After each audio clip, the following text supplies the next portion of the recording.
আসসালামু আলাইকুম। ২০২৪ শিক্ষাবর্ষের ষষ্ঠ শ্রেণীর বাংলা বিষয়ের বার্ষিক পরীক্ষার নতুন সিলেবাসের আলোকে আজকে আমরা রচনামূলক প্রশ্ন পড়ব দৃশ্যপটবিহীন।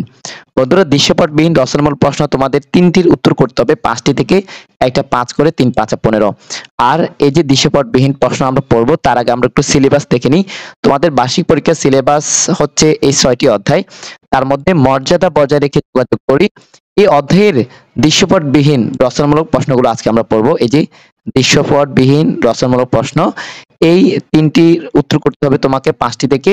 এই ৩টির উত্তর আজকে এই দৃশ্যপটবিহীন রচনামূলক প্রশ্ন আজকে আমরা করব মর্যাদা বজায় রেখে যোগাযোগ করি এই অধ্যায় থেকে। তোমরা স্ক্রিনে লক্ষ্য করো, এই যে রচনামূলক প্রশ্ন দৃশ্যপটবিহীন। তো এখানে প্রথম প্রশ্ন, দৃশ্যপটবিহীন বলতে উদ্দীপক দেওয়া থাকে না, সরাসরি প্রশ্ন থাকে। পরিস্থিতি অনুযায়ী মর্যাদা বজায় রেখে যোগাযোগের ক্ষেত্রে কোন কোন বিষয় বিবেচনা রাখা উচিত, এই যে প্রশ্নটি আছে এটার উত্তর দেখো। এরপর ২ নম্বর প্রশ্ন, সর্বনাম কাকে বলে, কত প্রকার ও কি কি, সংজ্ঞা ও উদাহরণ সহ লেখো, এই যে প্রশ্নের উত্তর।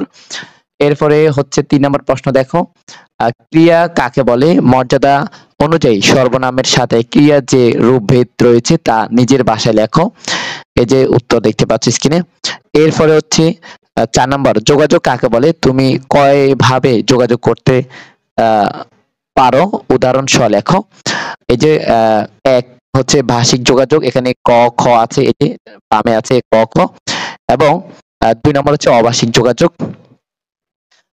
এরপরে দেখো এখানে ৫ প্রশ্ন হচ্ছে, মনে করো তুমি বাইরে থেকে মাত্র বাড়ি ফিরেছ, এমন সময় তোমার ছোট ভাই তোমার সঙ্গে খেলার জন্য বায়না ধরেছে, এ নিয়ে তার সঙ্গে কথা হচ্ছে, এই বিষয়ে দুজনের মধ্যে সংলাপ তৈরি করো।